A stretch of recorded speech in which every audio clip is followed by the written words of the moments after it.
Everyone, welcome to my YouTube channel. तो लेकर आ गई हूँ मैं स्टोरी का पार्ट 4 और ये स्टोरी का लास्ट पार्ट है। लेकिन अगर आपने इससे पहले के पार्ट्स नहीं देखे, डिस्क्रिप्शन में आपको लिंक मिल जाएगा।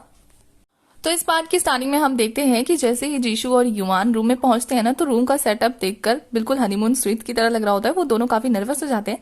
तो जीशु जो है खुद को रिलैक्स करने के लिए नहाने चला जाता है और युआन कपड़े चेंज करके बाहर जीशु का वेट करने लगती है। जैसे ही जीशु बाहर आता है ना, रूम का रोमांटिक सा माहौल देखकर और युआन को फुल मूड में देखकर वो काफी ज्यादा चौकन्ना हो जाता है और जाकर लाइट ठीक करने लगता है। बेचारी युआन ऐसे बिहेव करने लगती है जैसे कि वो ड्रंक हो गई है, क्योंकि उसने जो नूडल्स खाए उसमें शायद थोड़ा सा ड्रिंक मिला हुआ था।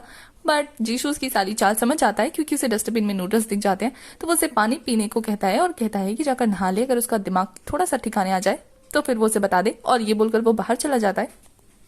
बेचारी युआन काफी अपसेट हो जाती है, क्योंकि उसे ऐसा लगता है कि जीशु अब बाहर ही सोएगा, कमरे में नहीं आएगा। तो वो एक कंबल लेकर उसके पीछे पीछे दौड़ लेती है। तभी उसे सडनली ऐसा लगता है ना कि कोई उसके पीछे है और कोई उसका पीछा कर रहा है। और ये देखकर वो काफी ज्यादा डर जाती है और अपना छाता फेंक कर वहां से भागने लगती है जोर से। तभी उसे सामने जीशु दिखता है और वो कहती है कि कोई मुझे फॉलो कर रहा है, देखो ना। और वो काफी डरी हुई होती है। बट सामने 3 छोटी छोटी बिल्लियों को देखकर उसे समझ आ जाता है कि वो शायद गलती से यहाँ गई है। तभी जीशु उसे गुस्से में कहता है कि मैंने कहा था ना कि कमरे में ही रहना, और तुम ये बाहर क्या कर रही हो बिना रेनकोट के। तो युआन कहती है उसे लगा था कि जीशु बाहर सोने वाला है, उसको ठंड ना लग जाए, इसलिए वो उसके लिए कंबल लेकर आई थी। तो दीप पे गुस्सा नहीं करता है, वो अपना कोट उसे उड़ा देता है और उसको गले से लगा लेता है। जिस पे युआन कहती है कि अच्छा तो तुम नहीं गए थे ना मुझे छोड़ के, और वो उसे हक बैक कर लेती है। जिस पे जीशु उसे कहता है कि वो उसके लिए खाना लेने गया था, क्योंकि वो भूखी होगी ना, उसने सारा खाना तो फेंक दिया। और इस पे वो दोनों ही स्माइल करने लगते हैं। रात को भीगने की वजह से युआन को काफी ठंड लग रही होती है, उसको कोल्ड लग रहा होता है। तो जीशु उसका हाथ पकड़ लेता है जिससे उसे गर्माहट मिले और वो आराम से सो सके। और ये देखकर तो युआन काफी हैप्पी हैप्पी होकर सो जाती है। तो ये देखकर तो युआन काफी खुश होती है और उसे ऐसा लगता है कि जीशु सो गए। तो वो कहती है कि मुझे पता है कि वो फ्यूचर में उसकी वाइफ नहीं बन सकती, लेकिन वो चाहती है कि जीशु फ्यूचर में जिसके साथ भी रहे वो काफी खुश रहे। और वो जीशु से एक प्रॉमिस मांगती है कि वो ऐसी लड़की से शादी करे जो युआन से भी ज्यादा उसको प्यार करे। पर ये सारी बातें तो जीशु सुन रहा होता है, क्योंकि वो सोया नहीं था। और जीशु उसकी तरफ देखकर कहता है वो तो मैं ढूंढ चुका। नेक्स्ट मॉर्निंग युआन सपना देखती है कि जीशु उसके पास आया, उसको किस किया और उसको वैलेंटाइन डे का गिफ्ट बोलकर ये दिया। तभी वो नींद में मुस्कुराने लगती है और जीशु से नींद से जगाता है कि वो बेवकूफों की तरह मुस्कुरा क्यों रही है, उठे जल्दी, उसे निकलना है। तो ये देखकर वो कंफ्यूज होती है कि क्या ये किस सच थी या सपना था। तभी जीशु को कॉल आती है कि उसके डैड को हार्ट अटैक आया, और ये सुनते तो वो फटाफट वहां पहुंचते हैं।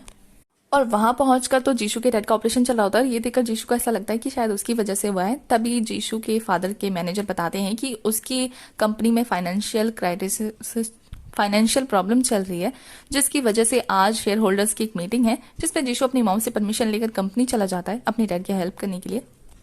युआन उसके पीछे जाती है उसे कोट देने के लिए। तभी वो देखती है कि जीशु के साथ वहां पे साहोई भी है जो कि उसकी हेल्प करेगी, क्योंकि साहोई के डैड भी उसके एक शेयर होल्डर थे जो कि उसकी हेल्प करने के लिए आई थी। तो ये देखकर युआन को काफी बुरा लगता है कि वो ऐसी सिचुएशन में उसकी हेल्प नहीं कर सकती, उसके सपोर्ट में सिर्फ साहोई है। जीशु शेयर होल्डर की मीटिंग अटेंड करता है और उसे पता लग जाता है कि कंपनी में क्या प्रॉब्लम है। साथ ही वो अपने डैड को ऐसी हालत में देखकर काफी ज्यादा रिग्रेट फील कर रहा होता है। और वो अपने डैड की हेल्प करने के चक्कर में रात रात भर कंपनी के काम में बिजी होता है। साथ ही वो अलार्म सेट कर देता है ताकि वो अपने काम को कंप्लीट कर सके। बट युआन उसका ख्याल रख रही होती है और साथ ही वो उसका अलार्म बंद कर देती है उसे बिना बताए। पर जैसे ही जीशु को पता लगता है कि ये काम युआन का है, तो वो उससे नाराज होकर वहां से चला जाता है ऑफिस के काम के लिए। नेक्स्ट डे काफी देर तक युआन जीशु का वेट करती है, वो नहीं आता। तो बारिश होने लगती है, तो वो उसका परेशान होकर उसके लिए छाता लेकर चली जाती है। और जैसे ही जीशु नोटिस करता है कि युआन उसका वेट कर रही है, तो अम्ब्रेला लेकर उसके पास जाता है और उसे डांटने लगता है कि वो उसका वेट यहाँ क्यों करी है, ऐसी बारिश में आने की क्या जरूरत थी। जिसमें युआन कहती है कि वो बस उसका हेल्प करने आई थी। जिसमें जीशु कहता है कि अलार्म बंद करके ऐसे बाहर खड़े रहकर वो उसका वेट नहीं कर रही है, बल्कि उसका काम 4 गुना बढ़ा रही है, तो बेहतर रहेगा वो उससे दूर रहे। और वो काफी बुरी तरीके से डांट देता है, जिससे युआन काफी हर्ट होती है। और जीशु जाकर अपने सेक्रेटरी को बोलता है कि इसको बोलो यहाँ ज्यादा देर ना रुके, इसको भगाओ यहाँ से। और उसका सेक्रेटरी उसे कार लेने के लिए चला जाता है, जिससे जीशु भी काफी हर्ट होता है। उसे भी अच्छा नहीं लगा था ये सारी चीजें बोलकर। नेक्स्ट सीन में युआन काफी अपसेट होती है, तो उसके डैड आते हैं, उसका ये हाल देखकर उसके पास बैठते हैं और उसे समझाते हैं कि अब बेहतर रहेगा कि उसे ये जगह छोड़कर जाना पड़ेगा, क्योंकि अब यहाँ रहेंगे तो दूसरों पर बर्डन बनेंगे। जो चीज युआन भी समझ आती है। और उसके डैड कहते हैं कि उसने अपने प्यार को काफी टाइम दे दिया है, अब वक्त है गिव अप करने का। तो हमारी युआन काफी ज्यादा इमोशनल होती है, लेकिन अपने डैड की बात मान जाती है। नेक्स्ट सीन में जीशु के डैड रिकवर हो रहे होते हैं और जीशु अपने डैड को बताता है कि उसकी कंपनी और साहोई की कंपनी एंगेज होने वाली है, क्योंकि वो साहोई से शादी करना चाहता है। इससे उसकी कंपनी को भी काफी फायदा होगा। तो उसके डैड समझाते हैं कि मैरिज जो है वो बिजनेस डील की तरह नहीं होती है, आपको उसी से शादी करनी चाहिए जिसे आप प्यार करते हैं। तो उसके डैड उसे समझाने की कोशिश कर रहे होते हैं कि अगर वो साहुई को लाइक करता है तभी वो उसके पास जाए। तभी वहाँ युआन आती है जो कि डैड से मिलने आई होती है, पर जीशु से लेकर साइड में चला जाता है। यहाँ युआन डैड के लिए खाना लाई होती है, जिसपे जीशु मना कर देता है कि डॉक्टर ने मना किया है ऐसा अनहाइजेनिक खाना खिलाने से, जिससे वो हर्ट होती है लेकिन कुछ नहीं कहती। तो वो कहती है साहुई ये सारी चीज अच्छे से मैनेज कर पाएगी ना। तो जीशु से बताता है कि मुझे पता है तुम्हें ये सारा सुन के हर्ट होगा, बट मैं साहुई से शादी करने वाला हूँ। तो ये सुन के सच में युआन को हर्ट होता है, बट वो फिर भी उसे ब्लेस करती है कि वो अपनी शादीशुदा लाइफ में खुश रहे। और फिर वो ये भी कहती है कि उसे पता है कि जीशु को कोई फर्क नहीं पड़ेगा, लेकिन वो फिर भी उसे बताना चाहती है कि वो ये जगह छोड़कर जा रही है और शायद ही वो अब उससे मिले। और ये बोल के वो बाय बोलकर उसे जाने लगती है, जिस पे जीशु उसे पीछे से रोकता और कहता है कि 3 साल पहले तुमने मुझे आई लव यू कहा था और तुमने कहा था कि तुम कभी भी अपने प्यार पे गिव अप नहीं करोगी। मुझे आज भी तुम्हारी बातें याद है। क्या तुम्हारा प्यार यहीं तक का था? तो वो आंखों में आंसू लेकर मुस्कुराते हुए कहती है कि हाँ तुमने सही कहा, मैं पागल थी ना जो मैं इतने सालों से तुम्हें प्यार करती हुई आई थी, बिल्कुल पागलों की तरह। लेकिन अब टाइम आ गया है तुम पे गिव अप करने का, अब मैं फिर से पागल नहीं बनने वाली। और ये बोलकर वो वहां से चली जाती है। वैसे उसकी इस बात से जीशु भी काफी हर्ट हुआ था, क्योंकि उसे ये उम्मीद नहीं थी कि युआन ऐसा कुछ बोलेगी। और साथ ही युआन को दिखाया जाता है कि जिसने जीशु के सामने स्ट्रांग बनने की कोशिश तो की थी, लेकिन वो काफी हार्ट ब्रोक होकर रोना स्टार्ट कर देती है, क्योंकि उसका इतने सालों पुराने का प्यार अब सच में गिव अप करने का टाइम आ गया था उसके। और साथ ही वो अपने लाए हुए खाने को डस्टबिन में डालकर पागलों की तरह वहां से भागना शुरू कर देती है। नेक्स्ट सीन में वो सच में जीशु का घर छोड़ के जा रही होती है, जहां सब लोग उसे प्यार से बाय बोल रहे होते हैं, और पर उसकी आंखें जीशु को ढूंढ रही थी जो कि वहीं कहीं भी आसपास नहीं था, और वो वहां से चली जाती है। उसके जाने के बाद जब जीशु उसके कमरे में जाकर देखता है ना, तो जीशु से रिलेटेड सारी चीजें वो वहीं छोड़कर गई होती है, जिससे वो याद करने लगता है कि जब वो आई थी तो उसकी यादों से पूरा कमरा भरा हुआ था। और वो उस कमरे को बंद कर देता है और दिखाया जाता है कि काफी साल बीत जाते हैं और हमें एक हॉस्पिटल का सीन दिखाया जाता है, जहाँ पे एक लड़की के जोर से चलाने की आवाज आती है। और ये लड़की और कोई नहीं बल्कि हमारी नर्स युआन थी, जो कि एक पेशेंट को इंजेक्शन लगाने की वजह से खुद ही चिल्ला रही थी। बेचारी पेशेंट्स के साथ बैठी हुई थी और यहाँ वो चिल्ला रही थी। उसको चिल्लाता हुआ देखकर वहां की स्टाफ आती है और उससे कहती है कि तुमने ये नर्स की डिग्री कहाँ से हासिल की है। तो वो बड़े प्यार से बताने लगती है, जिस पे वो सिस्टर उसे डांट देती है और कहती है कि तुम जाके बाकी पेशेंट का केयर करो। और ये सुनते ही तो बाकी पेशेंट वहां से उससे डर कर भाग जाते हैं। और ये देखकर तो उसका मुंह बन जाता है कि उससे पेशेंट कितना ज्यादा डरते हैं बेचारी। और वो एक जगह सैड होकर सोचने लगती है कि उस दिन के बाद से मेरी लाइफ काफी ज्यादा चेंज हो गई है। मैंने सोचा मैं उसे भूल जाऊंगी, लेकिन फिर वो एक बेंच पर बैठकर जीशु की प्रोफाइल देखने लगती है। लेकिन वो कहती है कि उसने अभी तक उसका सोशल मीडिया नहीं छोड़ा। और वहां उसको सारी फोटोज में साहुई दिखती है, जहां हमारा जीशु जो है वो एक डॉक्टर बन गया होता है और उसने सच में नाना जैसी काफी लड़कियों की हेल्प की होती है। बट उसके इसी सफर में साहुई उसके साथ होती है, जिसे देखकर उसका मुंह बन रहा होता है। साथ ही वो ये चीज नोटिस करती है कि वो बेल वाली जगह पे जहाँ पे वो लोग गए थे, वहां पे उसने किसी को वैलेंटाइन डे विश किया है। और वो एक हॉस्पिटल की फोटो दिखाकर ये भी कह रहा होता है कि उस लड़की की वजह से मैं काफी ग्रेटफुल हूँ, और वो एक लड़की को थैंक यू बोल रहा होता है। अब ये किस लड़की के बारे में बात कर रहा है? ये तो हमारी युआन को लगता है कि वो साहुई की बात कर रहा है। साथ ही उसे जीशु का लेटेस्ट अपडेट दिखता है कि वो अपने पुराने स्कूल में गया है, और वो सोच रही होती है कि वो जाऊं कि ना जाऊं, जाऊं कि ना जाऊं। और ऐसे सोचते सोचते वो सच में स्कूल के सामने पहुंच गई होती है। और ये देखकर कहती है जब यहाँ आई गई हूँ तो अंदर जाने में क्या दिक्कत है, बस वो स्पीच ही तो दे रहा है, जाके देखना ही था, इतने बच्चों के बीच में थोड़ी ना पहचानेगा। और वो चुपके से अंदर घुस जाती है। पर जैसे ही वो स्पीच हॉल में पहुंचती है, वहां उसको कोई भी नजर नहीं आता है, बस एक लड़का खड़ा हुआ था, जिसके पास जाने पे वो देखती है कि ये लड़का और कोई नहीं बल्कि जीशु था। तो वो उसे देखकर बहाना मारने लगती कि मैं बस गुजर रही थी तो मैंने सोचा आकर देख लूं कि यहाँ क्या चल रहा है। यहाँ तो स्पीच होने वाली थी ना, जिसपे जीशु से बताता है कि वो अभी स्टार्ट नहीं हुई है। साथ ही जीशु उसके पास आता है और ये देखकर उसकी हार्ट बीट बढ़ने लगती है। तो युआन उससे पूछती है कि क्या वो डॉक्टर बन गया, जिस पे जीशु बताता है हाँ, और उसके डैड बिजनेस संभाल रहे हैं, क्योंकि यीशु को इंटरेस्ट है बिजनेस संभालने में, तो उसकी बड़े होते ही डैड उसे दे देंगे। और वो दोनों ऐसी काफी फॉर्मल बातें करते हैं, जो बोलकर हमारी युआन कहती है कि ये स्पीच कब स्टार्ट होगी। तो जीशु बोलता है कि वो तैयारी करने जा रहा है, और फिर वो वहां से जाने लगता है। तो युआन थोड़ी सी हिम्मत जुटाकर कहती है कि तुम्हारा और साहुई का रिलेशनशिप कैसा चल रहा है, जिस पे जीशु से बताता है कि वो तो उसके साथ है ही नहीं शुरू से। और ये सुनने के बाद तो युआन काफी ज्यादा शॉक होती है, और जीशु के वहां से जाते ही वो फटाफट उस चीज का स्क्रीनशॉट लेती है और कॉल लगाती है यीशु को और कहती है कि तुम्हारा भाई किस लड़की से प्यार करता है जिसके बारे में वो ऐसी पोस्ट डाल रहा है। जिसपे यीशु बताता है कि उसके भाई ने तो काफी महीनों से पोस्ट नहीं करी है। इनफैक्ट उसका तो लास्ट पोस्ट उसके मॉम डैड का बर्थडे था, उसके बाद से उसने कोई पोस्ट नहीं की। हो सकता है शायद कि ये सिर्फ एक पर्टिकुलर पर्सन को ही दिख रहा हो जो वो पोस्ट कर रहा है।